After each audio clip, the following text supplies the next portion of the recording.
anybody, if they're not carnivore, I think they're crazy. They should go carnivore.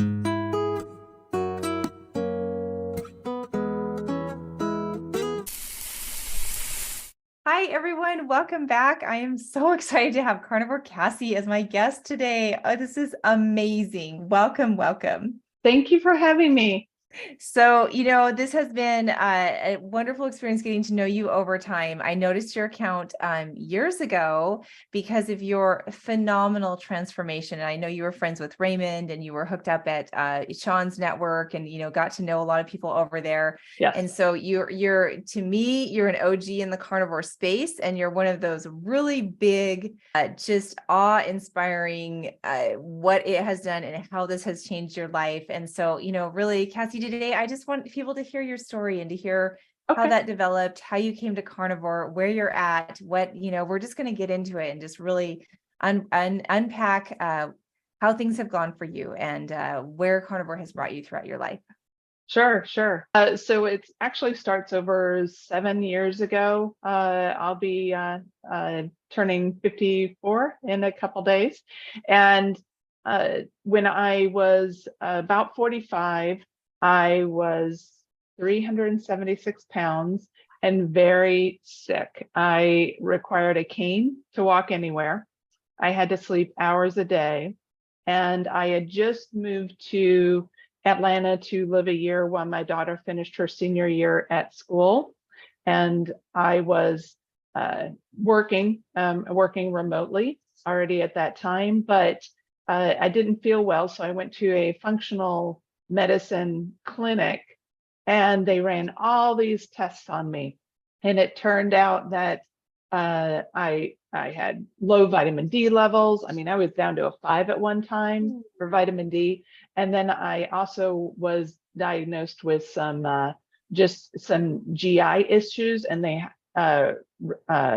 provided me a referral to a the GI doctor. Mm-hmm. And it turned out I was precancerous, and I had to get a colonoscopy, and they determined, I was pretty wrecked. I learned what leaky gut was. I learned that, in fact, that doctor didn't even call it IBS, irritable bowel syndrome. He said I had irritable bowel disease because I was just like, bleeding internally, and things were just, it was pretty wrecked and destroyed internally. And so I went on the paleo diet at that point in time. So I looked online about how to solve it. Actually, I found it when it, because I also had a candida infection, and candida thrives on sugar. So I had gone paleo, and without realizing it, I had probably gone partially keto, not fully keto, but I'm allergic to fruits and all types of nuts. So I never went on a true keto diet because a lot of those are desserts and just processed kind of treats, and also a lot of nut and almond things and stuff like that. So I went paleo, and I actually had lost 170 pounds, and did that was over, I guess, a 2-year period, and it did really well.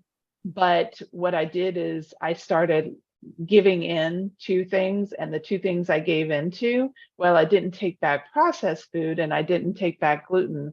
I did add corn and sugar back into my diet, and you can do a lot of damage with sugar and corn. Mm-hmm. So I could eat a bowl of chips, actually 2 bowls of chips at a Mexican restaurant every single time. I'm like, yeah, but it was processed in oil and just everything that usually you get from corn and corn syrup, and then lots of sugar. So I gained 100 pounds back.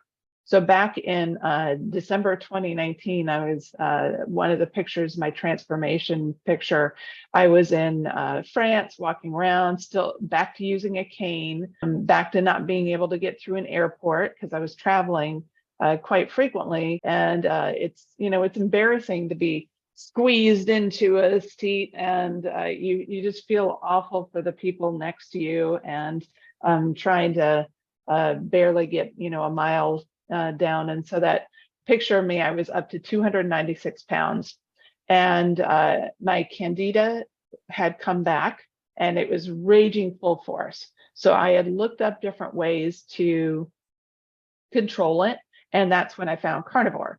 And I realized I probably should have recognized what carnivore was, but when you're paleo for, a number of years, carnivore was just coming on, at 2019. And so I tried it out for a week back in November, and I went through keto flu, and because I was hoping that I would be able to go back and forth between when I was traveling, I would eat normally, and when I was not traveling, I could eat carnivore.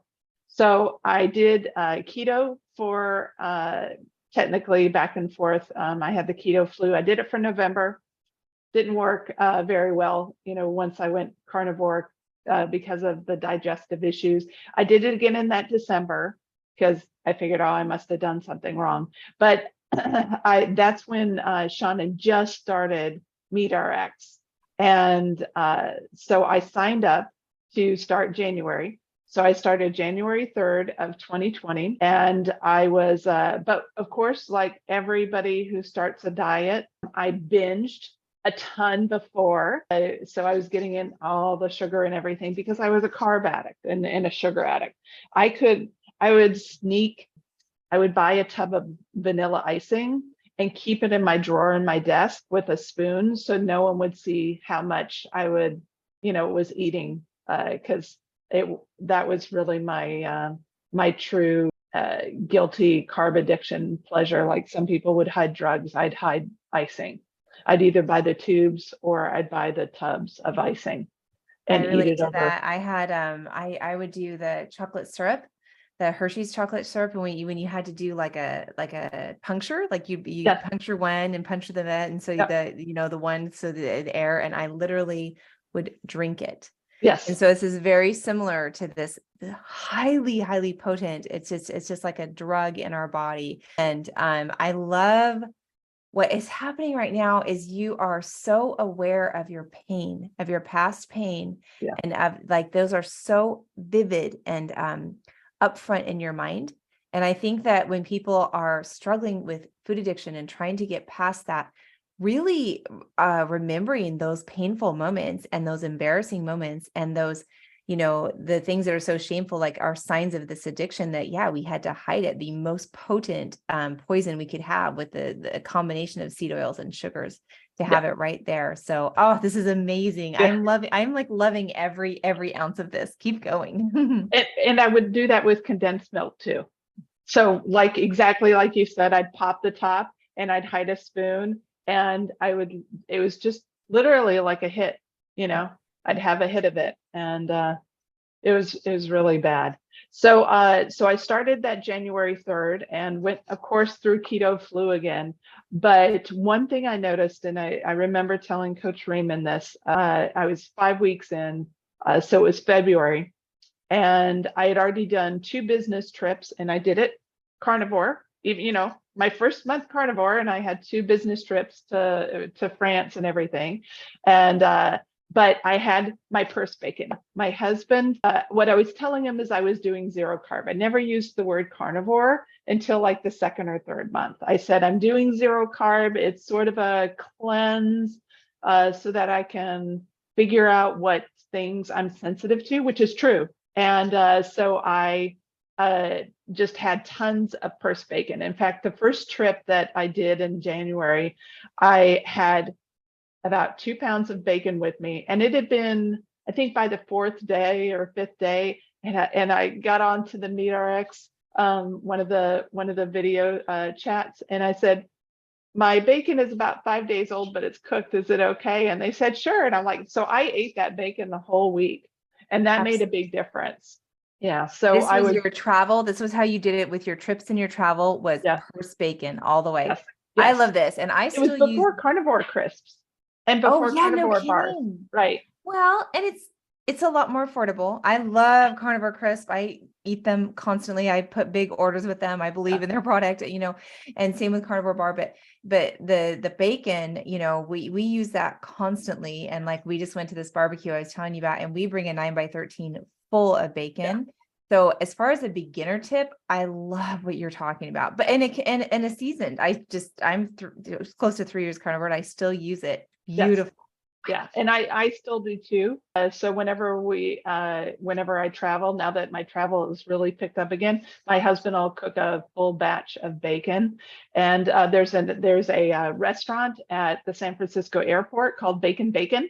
And so I go, yeah, get the bouquet of bacon. Yeah, so I know all the hot spots about where to get bacon and burgers and things like that with all my travel. But and I think that a lot of us talk about being prepared, but that is one of the easiest things. I mean, when we would go to a movie, I would carry bacon because you never knew. Now I know my hunger so well that I can decide, oh, well, I'll be fine for, all day. I'm not going to get hungry. I don't need to take anything with me. But when you're first starting out, you need to have something with you all the time because it desensitizes you to other things.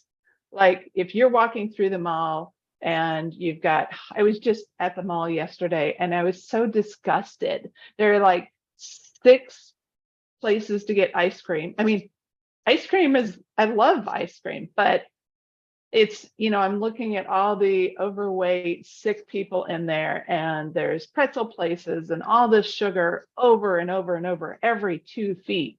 There is sugar in this place. And by having that bacon and other things, eating before you go, it makes a big difference because I still love the smell. I know some people, I think like Raymond doesn't like this smell of it. I love the smell of sugar and baked goods still.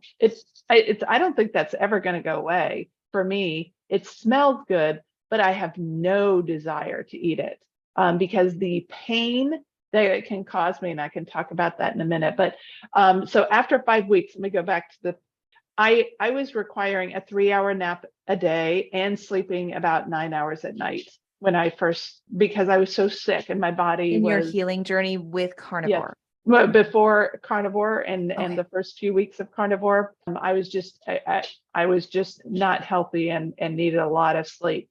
And by the 5th week of carnivore, my brain fog had gone away. And while my body hadn't really fully adapted or was starting to adapt, just that one thing, and I talk about it in other videos, having brain fog is the worst thing, especially when you're in high tech like I am. And I'm an executive and, there's a million things going on, hundreds of emails. I was overwhelmed because I couldn't process. So I'd be able to work for a few hours and then I couldn't think. I felt like I had a version of dementia and I probably did. I couldn't remember things. I was sleepy. I would be like, huh, what? All the time. And that brain fog, when it lifted, at that point, I didn't care if I was still 300 pounds because I never, ever wanted to have that brain fog again. And I had that brain fog once since then. I donated my kidney to my husband and they wanted my cholesterol to be low, normal. And so I took statins to be able to get it. And within 5 days, it triggered my IBS and my brain fog had come again. And even on a half dose of different things.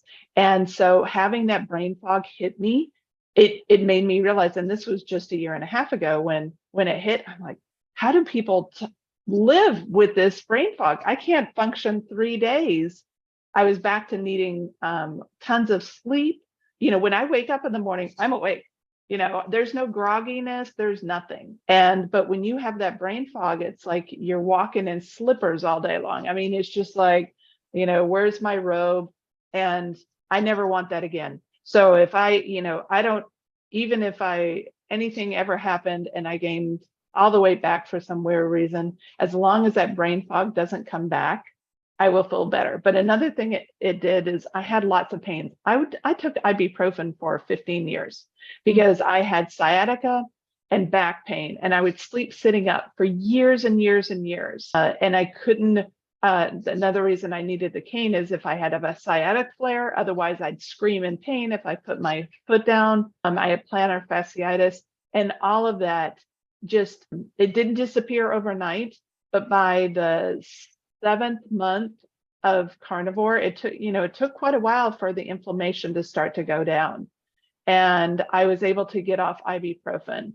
And for somebody who had lived on ibuprofen, that was pretty just a big shocker because the inflammation was so bad. And that's one thing that has definitely come back is if I have dairy, then it triggers inflammation in different parts of my body. So 3 months ago, and I think a lot of us flirt with dairy.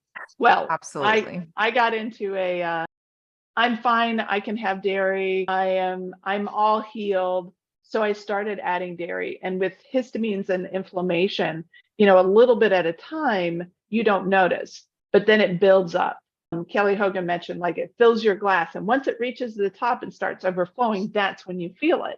That's when the crisis comes. Yeah. That's when it happens. And I ended up in the emergency room from back spasms, and I didn't know what was causing it. I sort of guessed it might have been the dairy. So I stopped dairy for 3 days, and I was back and able to start walking and running again. And then I had a sciatic flare even just 2 weeks ago.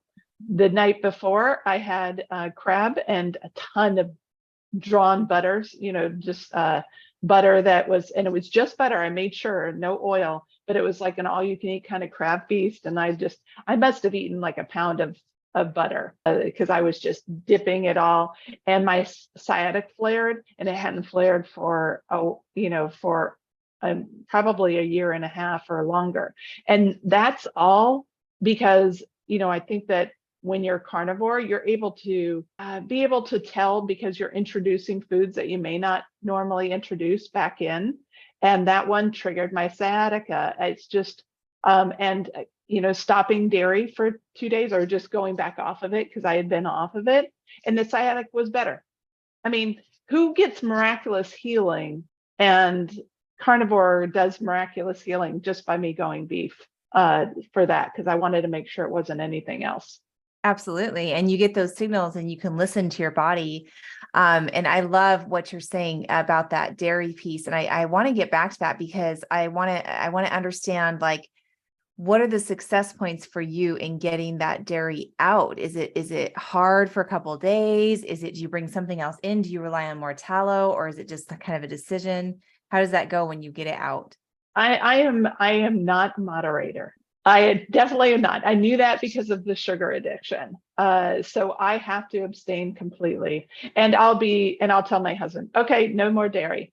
And then as soon as I have something with dairy, then I'll look for everything dairy in the fridge, right? That first bite. Yes. When the first bite is never enough. Like, you think it will satisfy it and to get that craving done with, and it just flings the door wide open. It does. And so I go back and forth. Like I said, it doesn't bother me if I have just a little bit, but I overdo it. I absolutely overdo it. There's no, maybe not. For the other day, it's like, oh, I had dairy on this, so I'm also going to have pork rinds with sour cream. I mean, why not? All the Let's cheese. just fling open the door. Right. I'll be dairy free tomorrow. And any of us who are dieters, we do this all the time, right? Yep. I'm a binger. It's a true addiction. I even now overeat. I was going too much to the all you can eat places. Like I mentioned, I was going on Friday for my birthday. I'm going to go, but I realized last month I had started to turn that into an addiction, like that overeating constantly. Volume, like a volume. I will even call it volume addiction, volume eating addiction. When you're getting used to, we get that proprioception, I think it's the protein in there that kind of does that. But yeah, and then you get used to that overstuffed feeling. And so there's a transition too, as we're still learning, we're still growing, we still identify as, we could go back. And so we have to keep this awareness. Yes. We still, like you still smell those smells as good. For me, they don't smell good to me anymore, but here you are, Cassie, you're far into this carnivore journey. And you're like, it still smells good to me. Yeah. It's 3.5 years. I love that you're bringing that up. Yeah. But I've never had it. The whole 3.5 years, never had it. So, and it still smells good. It does. It does. Yeah. The smell of yeast or bread or sugar. I can walk in. I've got a very sensitive nose, and it's like, oh, I smell sugar. Even it's just, I could probably even work at a bakery and go throughout it, but that's only because I know I have to fully abstain. If I gave in that 1 second, I'd be all over Krispy Kreme donuts. So, I mean, if you told me tomorrow, Cassie, we know your name is written on the book and that's your last day on earth, I would be going hunting a Krispy Kreme donut place. And I would be doing that icing because that addiction is that strong. I don't think it'll ever go away. The only reason I'm not touching it is I do want to live to be 100 years old. That's right. Or 110. And the only way I can live that long is to stay away from that. I was pretty much on death's door, and I don't want to be in that place again. I don't want to be it until I'm ready. Well, tell me just a little bit about more of the journey over the years, because you're just kind of experiencing this. And I'm loving this. So yeah. So, first off, I'm very open, I guess, out about my carnivorous. Nice. We're on Instagram and it goes on Facebook. And for example, my sister-in-law is vegan, and her husband, they're vegan. And I have vegetarian friends, and I did try vegetarian. And no matter what, I'm not embarrassed by this. And I think I've definitely heard you say it quite often, is that, this is what heals me, and this is what keeps me from being sick. People are surprised when they see me, especially when we just transferred to a new church. My husband's a Methodist minister, so we've been here a year, and I show them the picture and they can't believe that I used to be almost 400 pounds. It's like, you have this facade where all they see is the outside, and they didn't see, how just destroyed my inside was, and how damaged goods I was. I mean, I also used to have no tolerance. I mean, I would flip out. I was just, not just hangry, is I couldn't control my emotions. Yep. And it was very difficult. I couldn't, I would be ultra sensitive in the angry way, not the sad way. So I would just, I felt like I was always angry, and that it was always a tipping point through there. And, I can feel that, especially when, if you've got normal stresses, that's common for your emotions to go up and down a bit. But I don't want to be that person. And I also felt that coming out a bit when I was doing dairy. So I don't know if it's the carbs, or if it alters your biochemistry some, because, I know that the addiction is already a big thing.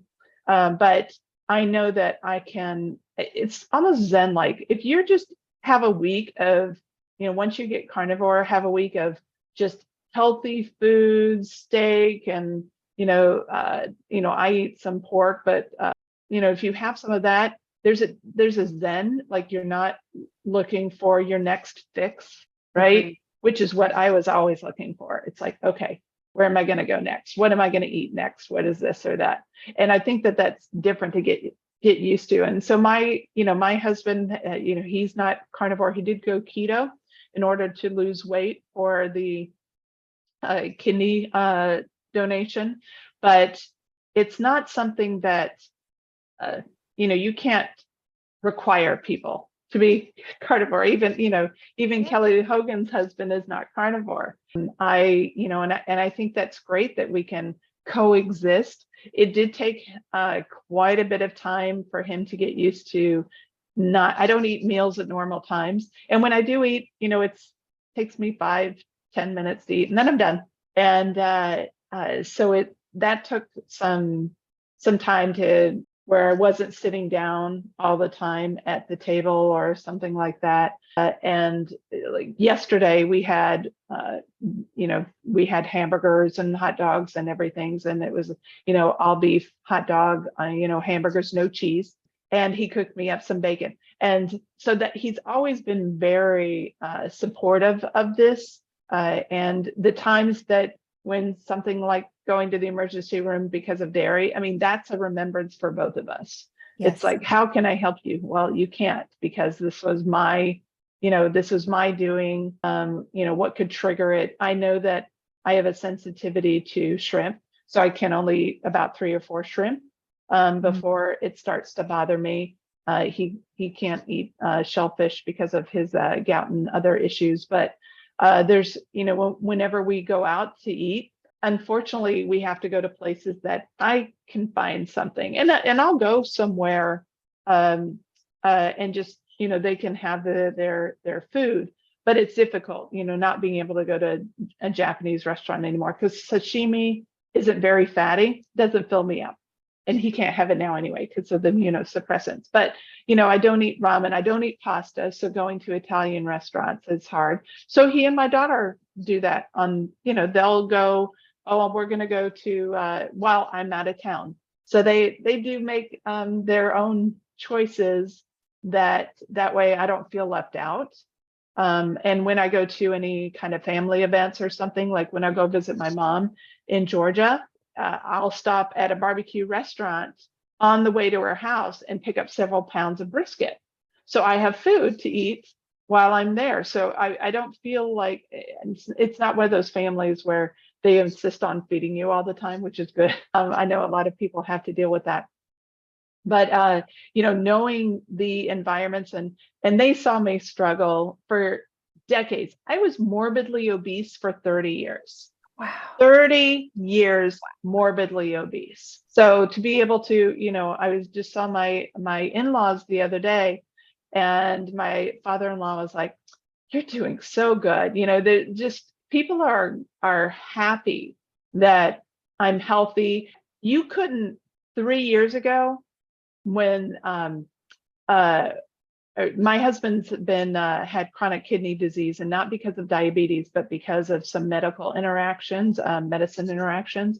And he's been chronic kidney disease for over 10 years. It's been, I guess, about 15 years when his kidneys first failed the first time. And I would have never been able to picture myself as a kidney donor. And then when he had another December of 2019, the last trip, he had to go into the hospital because he had gotten the flu. So me and my daughter went to New York, and so that was right before I started Carnivore. And he couldn't go because he had to have fluids and things like that. He was scheduled to go with us, and that's when they told him after that, because his kidneys had shut down again, you're going to have a transplant. And so when I started Carnivore, we never knew if I would be eligible to be a donor or his donor, but we knew that I could never be a donor being, 130 pounds overweight at that time, and sick, very sick internally. So as I went Carnivore, I always had that in my mind. Hopefully, maybe I can do something. My grandfather is 98 years old and has lived off one kidney since his mid-20s. He had to have one kidney removed. So if somebody can live 70 years on one kidney, I knew that I could do it, but I couldn't do it if I wasn't healthy. And so once I got to my goal weight, the first thing I did once I hit my goal weight is I did do surgery. It's called brachioplasty. It's where they removed, because I had all the weight that I gained was a lot in my arms. And I had a breast reconstruction. So I had that surgery, and that was in 2021, in just a few months after I hit my goal weight. And then so in May of 2022, I had already gone through all the testing at Stanford, and they were very suspicious. You have to go through this whole long, elaborate set of tests to see if you could be a donor. And I was truthful about being carnivore. And I said, I'm not just keto, I'm carnivore. This is what I do. And so I told them that, knowing that it could be a deal breaker, but I just, they needed to know. And nobody had ever, I think I was the first and only carnivore kidney donor. And so I got approved, but they weren't sure what they were going to find when they went inside. So May 4th of 2022, we were at the hospital, and the donor, and ironically, I'm a match. My husband's Japanese American. I'm of course not, but we're both the same blood type, and this was his first kidney transplant. So it turned out that because he didn't have a lot of antibodies and several other things, we were a match, which is very unusual. Yeah, very, very unusual for a couple to be a match, because I just thought if they approved me, I'd give my kidney to someone else. But they said, no, you can donate to your husband. So they wheel me in to the ER. My surgery is at 7. They do start his after they've successfully removed the organ. And so I was in the recovery room and awake at 1 o'clock, just shortly thereafter, while he was still in surgery. That night, we were in the same wing of the hospital. I said, can I see my husband? It was 8:30, 9 o'clock at night. They said, sure. And so they got me the IV pole, but also a walker, and I walked down, and he had to stay laying flat for 24 hours. So I had, less than 12 hours earlier, had just major surgery. And the next morning, when they did it was a teaching hospital at Stanford. So these 8 people come in the room, and then one of the main doctors, not even the one who had done mine. And they came in, and I had a question about my scar, and I got out of bed and I did all this. And I'd already gone to see my husband that morning. I'm like, oh, I don't need a walker. And can you remove the IV, because I'm feeling fine? Because I realized I forgot to tell them, even though it was on my medical directive, only saline. I forgot to tell them before I went into the room. So I had been on a regular IV bag for 24 hours, but it didn't, I guess I was fine. My body is so used to being carnivore that that didn't shock, and it didn't trigger any things. And I had bacon and eggs that morning. I was great. I was all set. So I walked down to his room. I came back. I saw the doctors, and they said, "Oh, my phone fell on the floor," and I popped up to go get it, and everybody was just like, I didn't realize it at the time, but this is not normal for someone who just donated a kidney. And they're like, you're doing great, so we're going to release you. So I was the fastest ever released. In fact, my regular nephrology surgeon, the regular kidney surgeon, didn't even see me. He said, I came by for the afternoon rounds, and you weren't even there. And so he didn't tell me until I saw him like 2 weeks later. He goes, by the way, you have 0 inflammation inside of your body. Wow. And you have no visceral fat. That is all skin inside of you. And this was, I was 2 years, a little over 2 years carnivore at this point. And so I became like the talk. So, I'm an N=1 study, but, the first carnivore where they got into all the insides, and again, morbidly obese for 30 years. And that was all gone. I had no inflammations of intestines, no inflammations of anything. My kidneys started working in my husband before he even left the room. They said usually it stays asleep for a while, but mine went cracking. In 2 weeks, my kidney function was, I think there's only like a 3-point difference between now and after. And in 2 months later, when I went for my normal checkup, I said, I'm feeling kind of like 95%. I can't quite do a 5K run yet.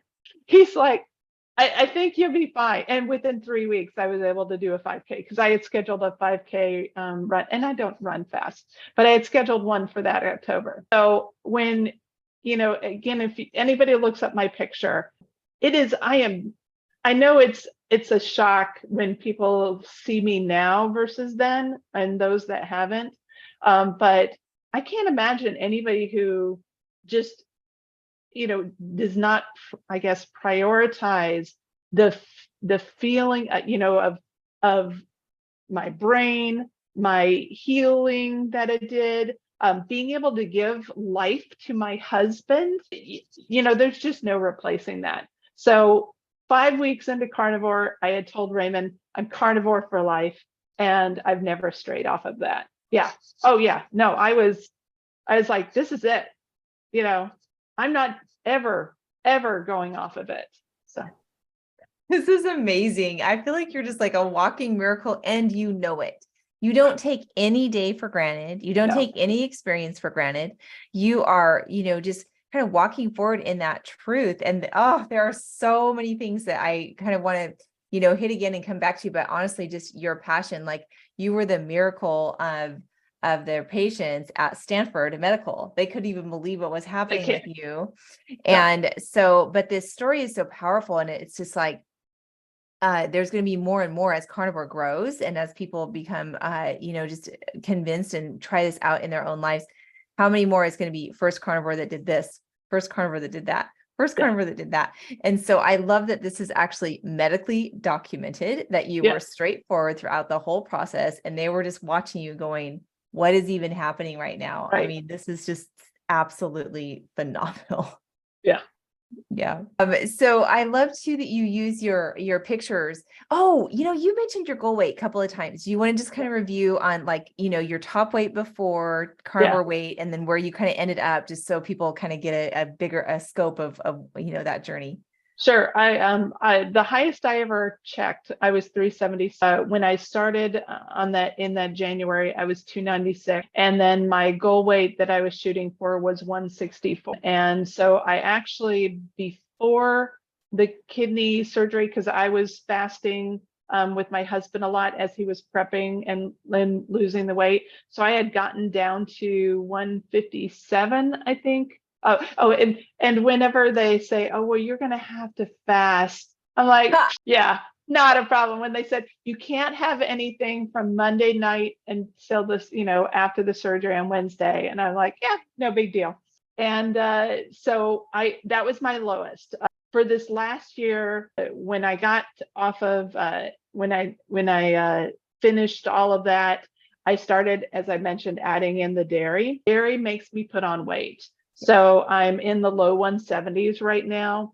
And like I said, I keep flirting with dairy and finding out that it is not a friend to me. In fact, I forgot to mention it also I've got arthritis, which is, I want to say normal, but when you have that much weight on your body, I knew my knees were shot. It was one of the first questions I asked Dr. Sean Baker is like, does cartilage grow back? Because yeah, but it does not. And so one of the reasons I had to walk with a cane all the time was because of all my knee pain, especially my right knee. Well, my knee pain had been triggering so much over the last 2 months because I was doing too much dairy that I couldn't even bend my knee. And again, that's inflammation. That's why I keep saying it comes up in different points. When I went carnivore, before I went carnivore, I had trigger finger, which means I would get stuck in a position like my finger would be bent. All of these are inflammation, right? It's really, it shows up in so many different ways. People get fibromyalgia and many different areas. I don't even know. It's just, I had iritis, which is an autoimmune disease. It's where you feel like you've got pink eye, but you can lose your eyesight and have severe eye damage. Again, that was because of how I was eating and triggering all that inflammation. But my knee pain showed back up, and again, stopped the dairy. But so I'm probably right around 172. So I've been going back to more of the basics. Good. Where again, beef and pork. I've always, as I said, loved bacon. And when I do that and not, what happens is if I go out and I have chicken wings when I'm traveling or something, they've got what I know is just the worst god awful ranch dressing because it's nothing but corn syrup. And I started to use that, which is the dabble a oils little and bit processed. with the seed oil or corn syrup, whatever. Yeah. Yeah. And it used, so I know, I know better, but I'm like, oh, and it's not even one of those, oh, it won't hurt me this time. It's just, I choose to ignore it. So it's Mhm. easier just to go, okay, beef and pork, that's it. And not any of the overeating. And then for me, it's the weight just drops. But one thing I think that everybody should realize, I know there are many people who say don't weigh yourself. I am one of those that I have to weigh myself, because what happens if I don't weigh myself, then things start to slip and I start to go easy. I'd cross that boundary, because again, not a moderator. So it'd go a little bit more and more. One thing about weight, and this the functional medicine clinic told me years ago when I first started, is they said, if you see a dramatic increase in weight between one day and the next, and it's not your time of the month or close to it, then you're probably showing a sensitivity to something. And that day that I had the crab and the butter, I was up 6 pounds the next day. Oh, there's a sensitivity. Right. Oh, Yeah. Cassie, I was going to ask you, what is your height, just for listeners and Oh, stuff? 5'8". Yeah. Oh God, Yeah. we're like we're sisters. Because Yeah. I'm 5'8", Yeah. and that my goal. Well, I had gotten down to 140s at some point, but my ideal goal is in the 150s somewhere. Yeah. But I'm in the 150s, 160s, and so I love this. I just feel like we're like soul Yeah. sisters, because Well, we when we lost. were at the thing, we look almost, and you, I think, carried it around your hips and Absolutely. size. Yeah. Yes. Yeah. Yes. I think that, if I had never got that diagnosis of the lipedema or the lymphedema, but that would have been, where it was, where the top half, nice and slim, and bottom half. Oh yeah, body. mine wasn't. I gained the weight around the stomach, but definitely the arms. And eventually I will get, I do plan to get a skin lift. I have to wait. I'm waiting one more year. And then I will get the skin removal around the waist and my thighs. Yeah. And eventually, I would like but just a little necky, lifty, a little neck lift, something. Yes. Like, oh, we can't even tell that you used to have 16 chins. So, because I was, you had a lot of weight around my face, but I love when we took this picture with Raymond, and I tried to add up our combined weight, but I think it's actually even more, because I have lost about, 150, give or take. Yep. You've lost what, about 200? Yeah. Overall, it was down to my lowest of 157. I had lost, I guess it was 220 pounds altogether. Between my highest weight and my lowest weight. Oh my goodness. Amazing. So, but generally on carnivore, it was 130. I lost 130 pounds in 13 months. And I would specifically say results not typical, because again, I never went off. I was very strict. I did a lot of fasting. I know we haven't talked yet about fasting. And I can't do super long fasts anymore. And it could be, I'm going to actually do a very full, extensive physical. I've never had thyroid issues. They kept assuming I did. I've got a sugar issue, not a thyroid issue. But now that I've reached what I think was menopause, I had an ablation, so I can't tell for sure. I'm noticing that I have heat and cold intolerances and things like that. So my hormones have, I'm sure, shifted some. So I cannot, like, I fasted, I ate last Sunday night, and then I fasted through yesterday afternoon. And while we were walking around the mall, I got a little overheated, and I was starting to get hungry. So I know that right now, probably if I'm doing anything physical, like I can fast and just work for 4 days solid. But if I need I need something. So from a being able to tolerate, I think it could be a bit hormonal, that I'm getting sort of hot flashes, especially because I wear a mask because my husband's immunocompromised. So when, it was just one of those things. But fasting was one of the things that they did not really condone. Oh, yes, we're naughty little fasters, aren't we? Yes, I We're, was. we're rebels. But Raymond was doing it, so I'm like, oh, I'm not even ready to start thinking about that. But when I was about 8 months in, I said, okay, I'm ready to do this.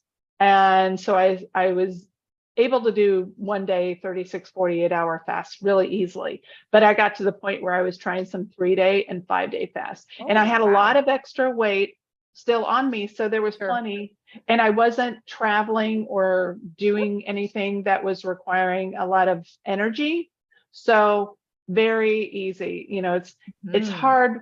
It's hard for me to do extended fast now, as I said, because I like to be active or doing things. I want to go, to these different kinds of areas. And on the, doing a fasted run, after 12 hours fasting is easy. Doing it after 36 hours of fasting, I can't do any more. I could before, but my body's changed, and so I need this.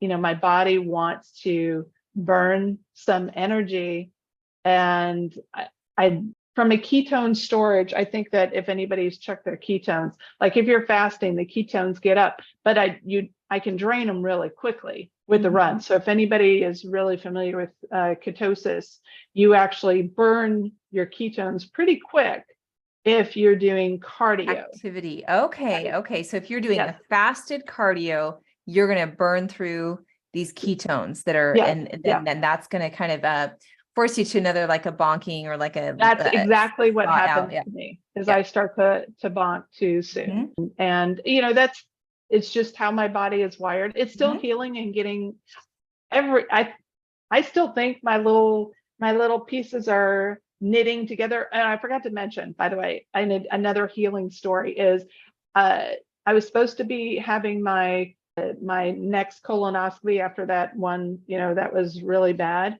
That one had been done in Atlanta. And then when I got, I was a year delayed because of, the closing down for COVID. So it was 6 years after my next colonoscopy. So I was a year and a half carnivore when I went to my colonoscopy. The doctor accused me of not giving her the right documentation, because I had no diverticulitis, no polyps, and my colon was essentially almost completely healed. Like, again, your body can repair itself, not cartilage, but almost not our everything else. Not our knees, but almost everything else, it heals. And that's just amazing. So anybody, if they're not carnivore, I think they're crazy. They should go carnivore. I mean, you have been examined, because we have these life transformative stories, and, we know the difference. We know something is completely different in my soul. We know it. And that's why we become so, enthusiastic, and I have to live this way. It's not a choice. It's not a choice for me. No.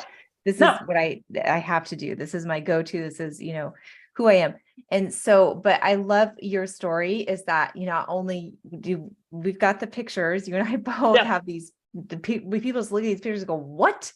Who is this? They just can't even believe that it's true. And in your case, because of all of your medical issues, you have the pictures from the inside. Yes. You have the surgeon that opened you up and said, you have no visceral fat. You have this person that said, this can't be the same person. There's no way that this person with this gut health and everything that was going, you were bleeding, you had all of that dysbiosis, leaky gut and everything. And then now you are knit together, new, 100% transformed, so much so that you can donate organs to your husband. Like, I love that we get it from every view of this transformation, because we can talk about it and people can see our excitement about it. And you're like, yeah, I have actually the medical charts that can show you this is the old Cassie. This is the new Cassie. Yes.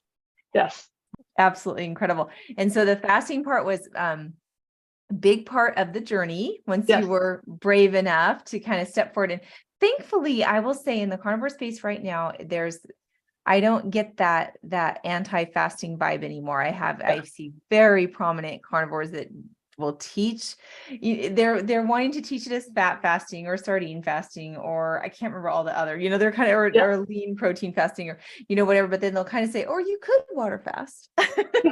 Yeah. I'm like, It's an option. okay, yeah.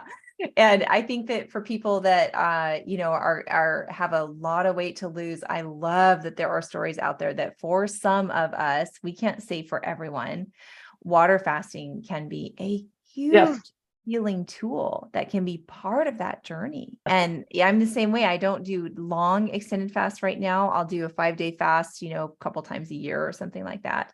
But my fasts are more in the do a skip day here and there, do a rolling 48, something like that. And nothing wrong with that. And I actually think it's preferable because then we get to keep our activity and we can keep those other components.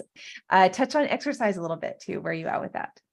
Well, people always ask, did you do exercise? I couldn't even walk, right? So, when I was able to finally ditch my cane, and I didn't do anything. It was probably about 6 months in when I started, maybe a little bit earlier, where I finally felt you get this superhero feeling, especially if you've been very sick for a long time. You're just amazed. It's like, God gave me this new body. Of course it was still 100 pounds overweight, but it was a miracle. And so I started hiking and walking and got back into running. I had lost when, even before I was paleo, I had done Weight Watchers. I had done all that. I'd even done lots of 5Ks in order to lose weight. I did a half marathon when I was over 100 pounds overweight because, I didn't know that carbs at that time were just keeping the weight on. It's like, why is not training for a half marathon helping me? And I'd never lost any weight in that whole because you were still inflamed, inflammation, and eating the carbs. Yep. Mm-hmm. And but so I started hiking whenever I was up in Tahoe, and I would go on walks and different things, and then I was able to start running. For a period of time, I tried to get other carnivores on I sort of do a special group. There's not a lot of carnivore runners. Like I got Dr. Lisa to come to a few of the little sessions, but it was definitely, I could feel myself getting better. So that October, I did a 5K, and just being able to finish it, I was happy. But I never was I've got to do this 2 or 3 times a week, and still not. So I was just doing different things.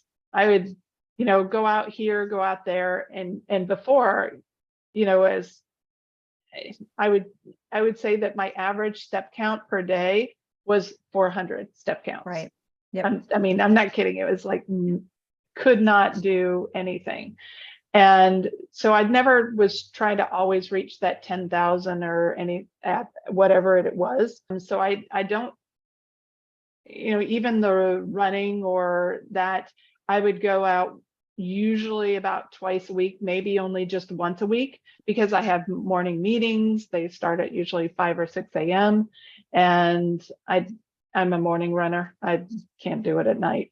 And so I only would be able to go out on the weekends. So I never considered that any of the exercise was part of my regimen or the reason why I lost weight. I would do that because I wanted to. I felt good, because it used to be, especially if you're a runner, I was doing it for the endorphins, no different than any of the other reasons. Well, something that I noticed last year, and this is why I think there might not be as many carnivore runners, is that those endorphins are tempered, I think, as a matter of who we are. Like I said, things are more balanced.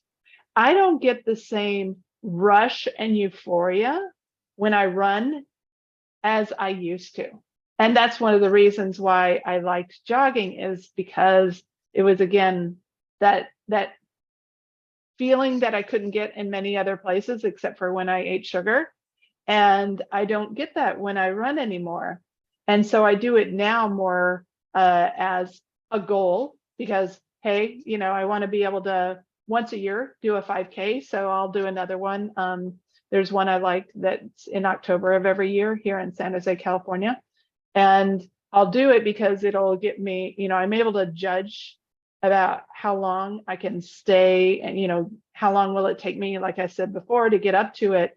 But it's not something that I feel is necessary. I do want to do weight training. I know you've been doing some CrossFit, but it's a big task in the schedule, and I don't want to injure myself. CrossFit's too dangerous for me because between all the lack of cartilage and just bone issues and cartilage issues, I'm doing more body exercises and things that are more progressive and slow and steady will be a good thing. But my travel has picked up a lot.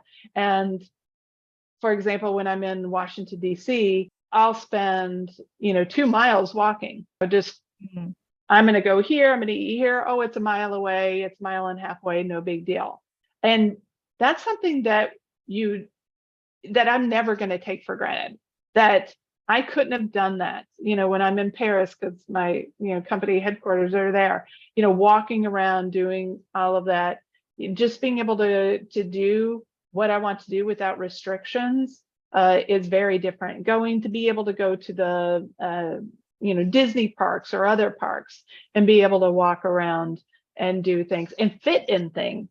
Oh my gosh. You I'm sure had this, not only the airline seat, going to amusement parks was torture because I couldn't ride anything. I mean, I was in tears when they had to have me get off the Harry Potter ride because they couldn't push it down.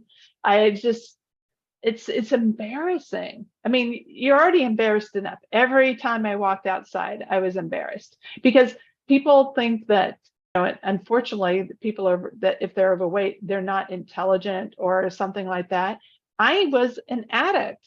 That was, it was like, people would judge somebody if they walked around drunk all day. Well, I was being judged because I walked around, with a sugar high every day and I didn't even know that. If I had known that when I was a kid, when I first started eating 4 bowls of Cheerios every morning, I would have stopped. And, we're not telling our kids how you don't even have to deal with all of this if you just cut out the processed food and the sugars. But when we were growing up, we didn't know that. And absolutely, it wasn't in our awareness. And that's why I think, you are so passionate, and this is such a big deal that people understand the true damage and the entrapment. You and I lived through decades, literally decades of entrapment and dealing with just the stress of that. And so, yeah, that I actually was going to ask you these questions. What are the things that you wish you had known earlier? Yeah, that's the main one. If I was younger, I might have been able to moderate, but when you have a life of binging, being able, having to abstain is really the only way. And I think that those, again, who know me now, no one actually, I know other people get this, but no one pushes food on me. Nobody says, oh, have just, this or that. Because I guess we've gotten very tolerant of people's, gluten allergies or this or that. So I never encounter just try this. I'm like, no, I can't have this. My body can't handle any of that. And I don't even have to go into the sugar addiction. But knowing that if I had known what that was, I mean, whether it be in drinking or alcohol or this or that, I'm able to have now. So when I was in France recently for work, I had a half glass of wine and I didn't get sick and it didn't cause me. I used to, before I went on carnivore, if I had even a half glass of wine, it would trigger all the histamine and allergies. And I'd end up with allergies and a histamine reaction for 3 days in a row. It was so bad. And now it's like, okay, 1 glass of wine. Well, wine isn't a trigger for me because I never buy it. We never have it in the house. I can't remember the last time I ordered at a restaurant. I'm sure it was 3 or plus years ago. And I never have a desire. So that is, that's something that moderation, like if I have it once every 6 months, not going to trigger. But sugar, an addiction. So you have to know where those are. You have to know your triggers. For me, dairy.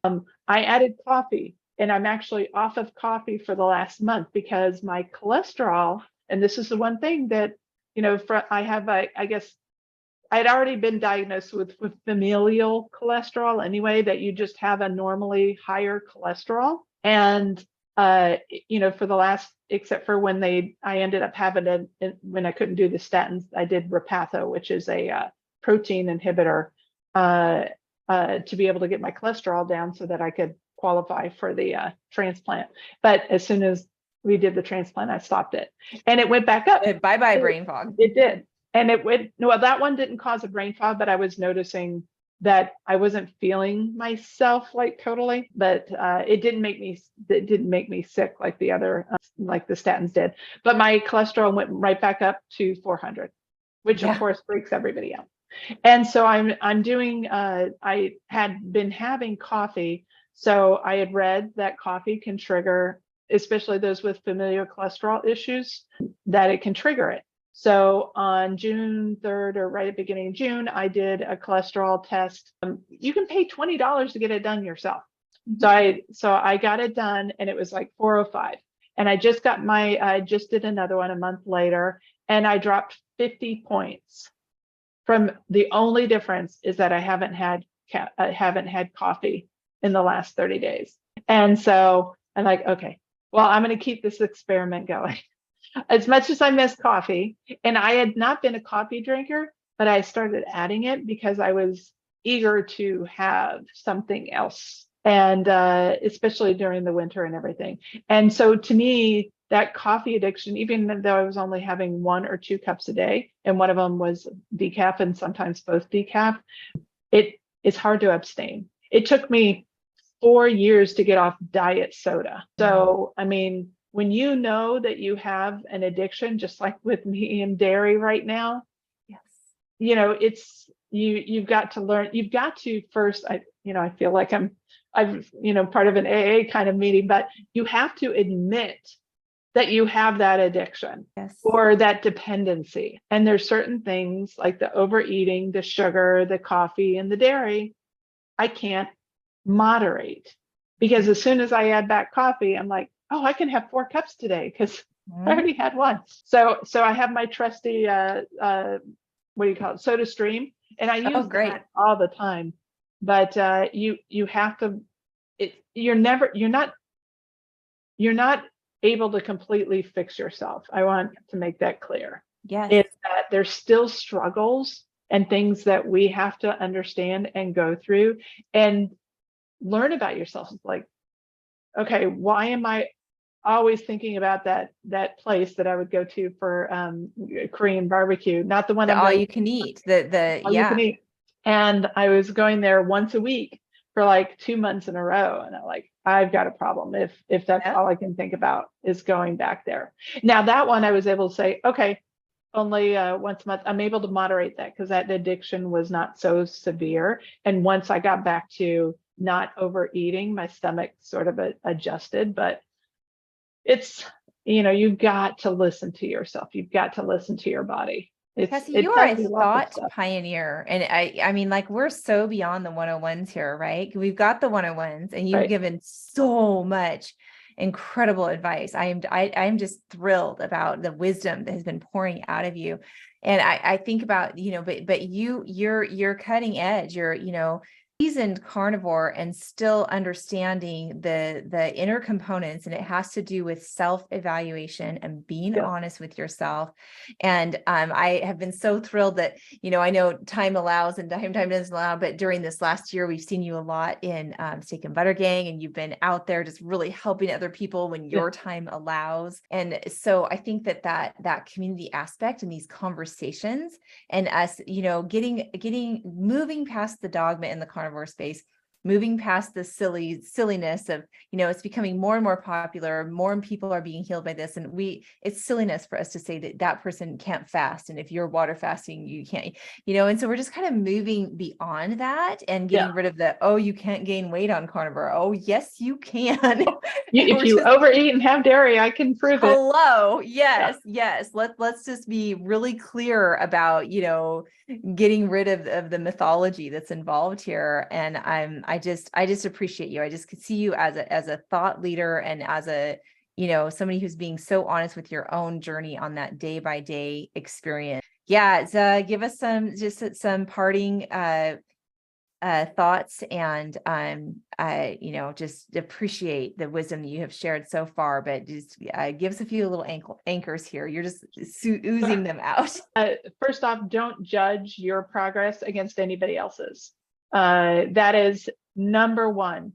I think the second thing is always write down your victories. That was one of the pieces that helped me so much as I went along. It's like, and part of doing these kind of videos, but also documenting my journey, plantar fasciitis went away, my brain fog, my rosacea, I've got just a little bit. I mean, you've got, I can see it, but I used to be this color all the time. So make sure you document those non-scale victories, but also if you are a clean carnivore, especially for a period of time, and you want to reintroduce something, don't try to reintroduce everything all at once.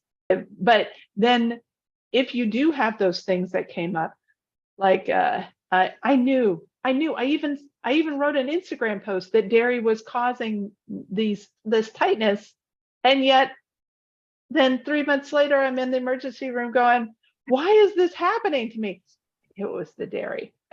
So if you really document and talk about where you've healed, and these, if you feel a pain, like if all the pain goes away and all of a sudden you have a pain in your body, which is always my trigger, a pain somewhere, then that means I'm going off the rails somewhere.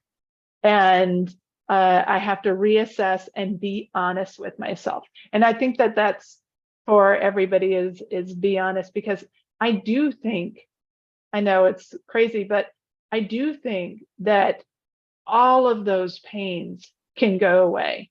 If I was in so much pain every day that I lived on bottles of ibuprofen for over a decade, and now I don't, and the second I feel a twinge or, oh my gosh, I feel a tightness, I know what it is. And so you have to listen to your body in everything. And then, of course, always have your food. Like if you are one of those, oh, well, if I just go to this party and have a bite, I walked into an event the other day. They had a meal prepared. I had a carnivore bar in my purse, but they had a meal, and it was lasagna, and cookies and salad with croutons. I'm like, okay, zero. Usually if I go to an event, there's like a chicken that I can scrape off whatever sauce. They didn't have it. They actually had a cafeteria. So I went there and I said, can I have a burger and bacon, and ordered that. And if they didn't, I would have had my carnivore bar in my purse.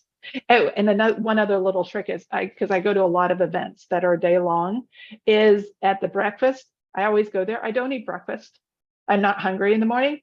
I will take a plate of bacon if they have it, which almost all of the ones I go to do, thank goodness, because bacon's the best.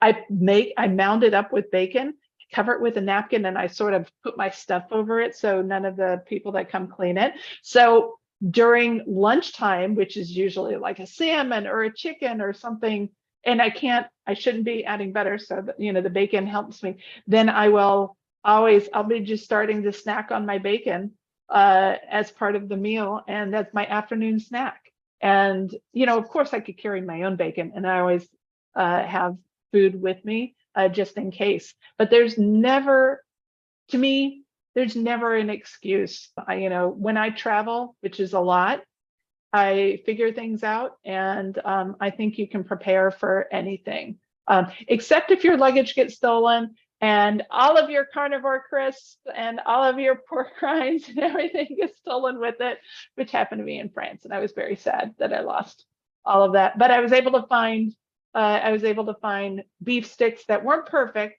but I went out shopping and I found something that I could eat for those days. So preparation is important. There is no excuse, and there is every possibility of a successful transformation on carnivore, Yeah. just like you have experienced, and I have experienced. I have appreciated this time with you so much. So if people want to learn more about you, they can go to your Instagram account. Is that the best place to kind of learn more about your journey? Yes. And if they want to, they can DM me there. But yeah, that's the best place. I'm not on YouTube or any other place. Thank you so much. This has been absolutely incredible. Thank you for having me.